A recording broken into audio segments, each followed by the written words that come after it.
안녕하세요. 저는 29살 직장 다니는 여자입니다. 전 남자친구와는 연애를 대학교 다니던 시절부터 7년이라는 긴 시간 동안 연애를 했습니다. 학교도 같은 학교를 나왔고 취직 준비할 때도 같은 학원이나 스터디 그룹 다니며 오랜 시간 함께 했어요. 서로 대학교 졸업 후에 1년 정도 좋은 직장 잡기 위해 취직 준비를 하는 기간을 가졌고 그때는 서로 공부하고 자격증 따는데 바빴지만 말한 대로 같이 그룹 스터디 다니면서 데이트와 공부를 병행하면서 계속 만났습니다. 20대 중반을 넘어가고 서로 취직한 이후에도 계속 만났으니 주변 지인들도 당연히 저희가 미래에 결혼을 할 거라 믿었고 그 생각은 저도 남자친구도 똑같았어요. 오랜 시간을 같이 지낸 만큼 제가 남자친구에 대해 많은 걸 알고 있다 그렇게 생각했는데 정말 맘먹고 숨긴다면 알 수가 없는 것 같습니다. 저랑 긴 만남을 가져온 남자친구가 정상인지 아닌지 알 수 있는 방법이 있는지 말이에요. 연애할 때야 여자친구한테 못하는 남자친구 어디 있겠어요. 어머니를 끔찍히 아끼는 효자인 건 알고 있었지만 그렇게 효도에 얽매여 있는 그런 사람이라고는 생각도 한 적 없었거든요. 효자인 게 나쁜 게 아니에요. 저도 제 스스로 저를 효녀라고 칭하니 조금 부끄럽기는 하지만 부모한테 잘하기 싫은 자식도 세상에 어디 있겠어요? 둘 다 홀어머니 밑에서 자라왔고 취직 후에 각자 어머니에게 생활비주로 돈 보내고 있습니다. 그동안은 연애만 하고 있었지만 서로 나이도 있고 주변 사람들이 저희들에게 너네 결혼은 언제 할 예정이냐는 질문을 하도 많이 받다 보니 자연스럽게 우리 둘 사이에서도 슬슬 결혼 이야기가 오가기 시작했어요. 서로에 대해서 속속들이 알고 있었기 때문에 모아둔 돈이 얼마 있네 이런 이야기는 하지 않았습니다. 그런데 남자친구가 어느 날 갑자기 결혼에 대해 이야기하면서 저한테 딱 하나만 들어달라는 부탁을 해왔습니다. 자기가 집도 해오고 다 해온다고 혼수나 예단 이런 것도 다 필요 없답니다. 단 하나, 자기 어머니를 모시고 사는 것, 이거 하나뿐이라고 하더라고요. 너무 당당하게 그 정도는 쉽지 않겠냐고 물어보길래 어이가 없었어요. 그게 뭐가 쉽냐, 결혼 조건 중에 제일 어려운 게 아니냐고 장난치지 말라고 되받아쳤죠. 서로 다른 직장을 다니며 회사 가까운 곳으로 자리 잡아 둘 다 자취를 하고 있는 상황이었거든요. 남자친구 어머님이 사는 곳이 두 사람 다니는 직장에서도 가까운 곳이 아닌데 그 집에 들어가서 살자는 겁니다. 가구나 가전제품 및 살림살이들은 서로가 쓰던 것들이 있으니 그걸 가져오면 되고 그 외에 필요한 것들은 자기가 다 해오겠다고요. 제가 부탁을 들어줘야 하는 상황이니까 맨몸으로 시집오라고 합니다. 쉽다고 말했으면서 자기가 엄청 어려운 부탁하는 건 알고 있기는 하더라고요. 둘 다 비슷한 회사 다니면서 월급도 비슷하게 받고 있는 상황이었기 때문에 저도 할 말은 해야겠다 싶더라고요. 엄마 집으로 들어가서 사는 거면 집은 나도 해올 수 있고 침대며 필요한 혼수들도 전부 제가 해올 능력 된다고요. 그래서 반대로 저도 남자친구한테 물어봤어요. 너가 해올 것들 내가 다 해올 수 있는데 그러면 반대로 우리 부모님 모시고 살 수 있냐고요. 침대 하나만 사오면 부모님 모시고 살 수 있는 거냐고 물어봤어요. 그랬더니 자기가 무슨 침대 하나만 들고 결혼하려고 했는 줄 아냐면서 저보고 비하기 심하다고 하네요. 애초에 신혼생활부터 우리 엄마가 됐든 너네 엄마가 됐든 학가에서 살 생각 전혀 없었다고. 혹시나 만약에 나중에 둘 중에 어느 한 분이라도 나이 드셔서 거동이 힘들거나 상황이 안 좋아지면 모를까? 아직 우리 엄마나 너네 엄마나 다 한참 되시고 일도 하고 계시는데 우리가 왜 신혼부터 모시고 살 생각을 하고 있어야 되냐고. 나는 그렇게 못하겠다. 솔직한 마음을 이야기했어요. 그랬더니 남자친구가 저한테 그래? 그럼 너는 나랑 결혼 못하겠네. 이렇게 자신있게 대답하더라고요. 그때 느꼈어요. 이 사람이 말하는 게 떠보는 게 아니고 진심이라는 걸요. 무슨 면접 보는 것도 아니고 아무리 몇 년을 연애해왔지만 결혼의 자격을 자기 입으로 논하는 게 어이가 없었죠. 부모님 안 모시고 산다면 결혼을 안 하려고 하는 거냐 물었더니 다른 건 몰라도 그것만큼은 양보를 못 하겠다고 하더라고요. 그래서 저도 알겠다고 그러면 둘 다 더 이상 시간 낭비할 게 뭐 있냐고 이만 헤어지자고 강수를 뒀어요. 그러니까 정말 입가에 거품을 물면서 저한테 뭐라 하더라고요. 저보고 이상한 억지 부리지 말라면서 말입니다. 너네 집이 엄청난 부자라면 모를까? 일반적으로 보면 대한민국에서 처가살이 하는 남자보단 남자 쪽 부모님 모시고 사는 비율이 더 높다고. 그만큼 부모에 대한 봉양 의무는 남자한테 있는 거나 마찬가지라고. 이제 막 군대 전역해서 대학생활 다시 시작한 제 남동생까지 들먹이면서 너네 부모님은 나중에 제 동생이 모시면 되는 거 아니냐고 하더라고요. 우리가 만나온 게 벌써 몇 년째인데 너가 이런 사람인 줄 진작에 알았다면 애초에 저랑 그렇게 길게 만나지도 않았을 거라고. 자기가 사람 보는 눈이 없어서 시간 낭비했다는 식으로 말을 하더라고요. 저도 남자친구한테 나도 너가 그런 생각 가지고 있는 사람인 줄 몰랐다고. 피차 시간 낭비한 건 너나 나나 똑같은데 뭘 그렇게 손해본 것처럼 말하느냐 대판 싸웠어요. 서로 의견이 좁혀지지 않고 언성만 높아지고 있으니 더 이상 말할 가치도 없다는 생각에 이제 그만 헤어지는 게 서로를 위해서 더 좋지 않겠냐는 식으로 대화를 해나갔습니다. 이런 일로 헤어지게 되는 건 안타깝지만 그래도 여태 만나온 시간이 있는데 마지막 모습 이렇게 싸우고 끝내지 말자고요. 결국 7년 연애의 종지부를 찍게 되었네요. 앞서 말씀드렸다시피 같은 대학교 나오면서 취직 준비도 같이 했기 때문에 주변 인맥도 비슷해요.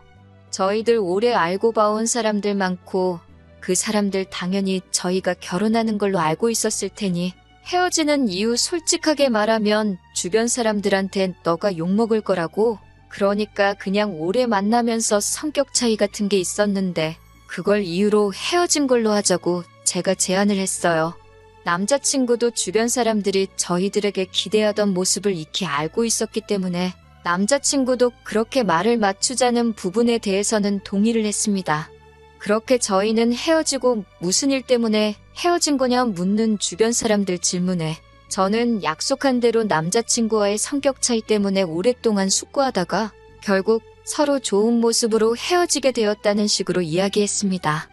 그런데 어느 날 제 친구가 저한테 진지한 표정으로 물어보더라고요. 너네 헤어진 이유가 성격 차이 때문이 아니라 너가 양보를 안 해서 헤어진 거라며?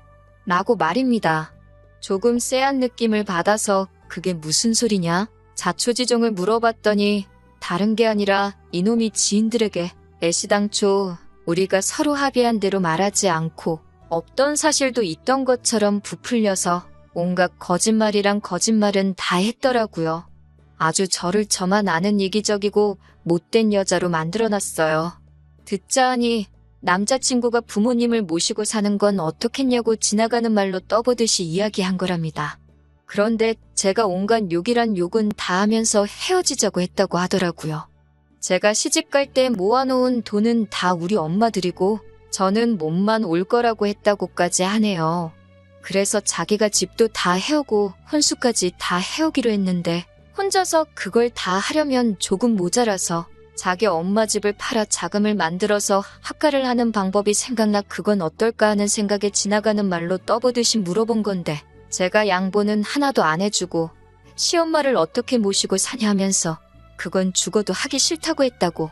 그래서 저를 다시 보게 되었고 결혼 상대로 삼을 사람은 못 되는 것 같다며 그래서 자기가 먼저 저한테 헤어지자고 했다네요. 심지어 저는 여태 모은 돈을 결혼하면 엄마에게 준다고 했다더군요. 그러고 나서 얼마 뒤에는 또 제가 혼수 정도는 해올 테니 다시 만나달라고까지 남자친구한테 매달렸답니다. 그런데도 혼수해오는 조건으로 시어머니 모시고 살지 않는 걸 조건으로 걸었다고 하네요. 저를 7년이나 사귀었지만 그런 사람인 줄 몰랐다고. 그래서 고민도 하지 않고 저를 차버렸다고요.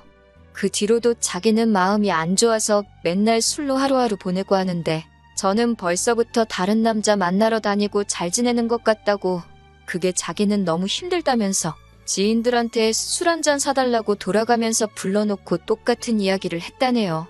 그 중에서도 저를 떠본 거였다는 말이 제일 어이가 없어서 그게 날 떠보려고 스쳐가는 말로 한 거였다고 물어보니 그 친구가 제게 하는 말이 제가 남자친구에게 집이며 혼수까지 자기 혼자 부담시켜 놓길래 혹시나 싶은 마음에 제가 결혼을 해도 될 만한 여자인지 아닌지 테스트를 해보려고 학과 이야기를 꺼내 저를 떠본 거라고 했다고 말을 했다고 합니다.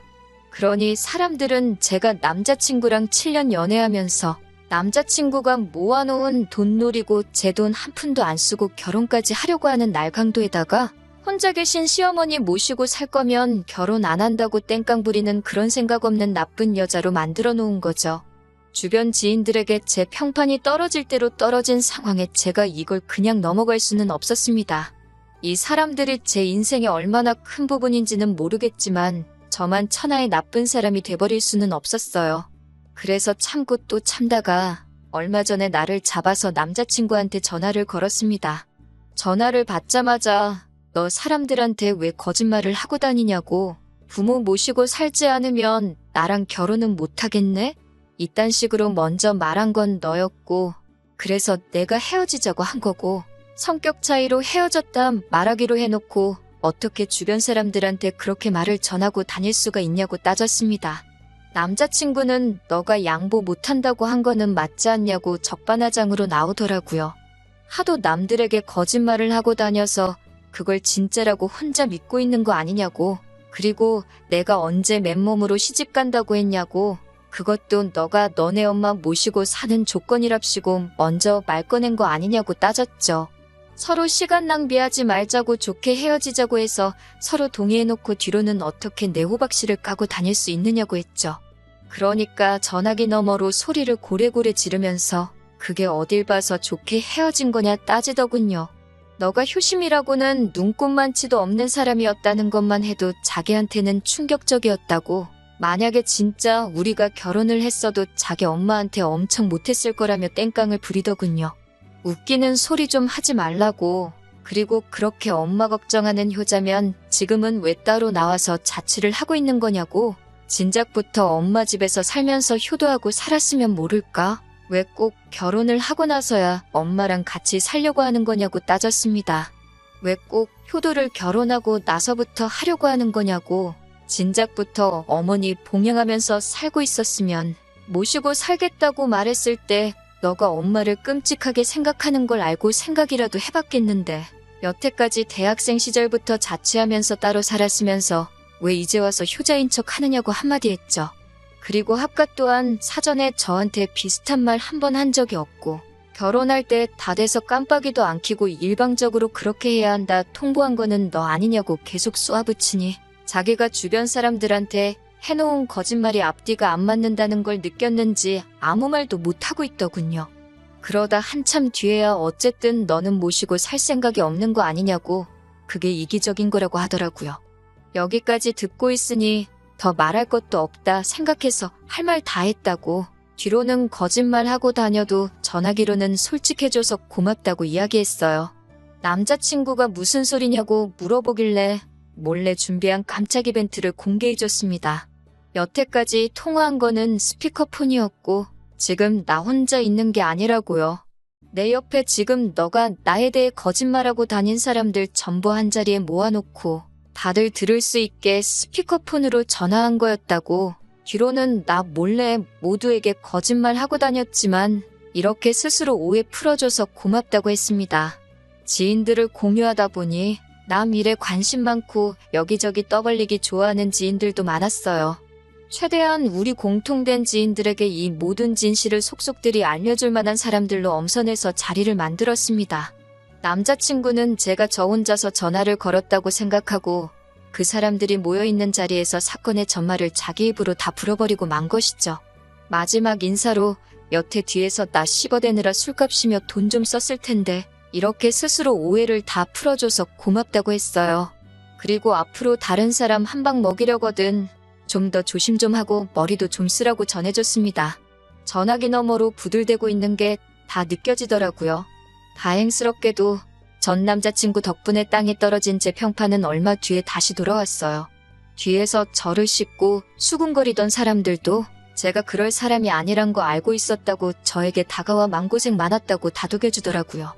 무엇보다 놀랐던 건 남자친구가 이렇게 많은 사람들에게 제 뒷담화를 하고 다녔나 싶을 정도로 열 손가락으로 헤아릴 수도 없을 정도로 수많은 사람들이 이제야 오해를 풀었다며 저에게 연락을 해왔다는 거예요.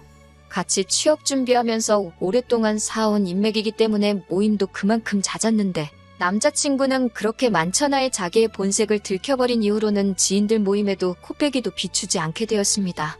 네 편, 내 편 나눠서 싸우려고 하던 건 아닌데 그래도 이유도 모르고 한 방 먹었으면 더 크게 한 방 돌려주는 게 인지상정 아니겠어요?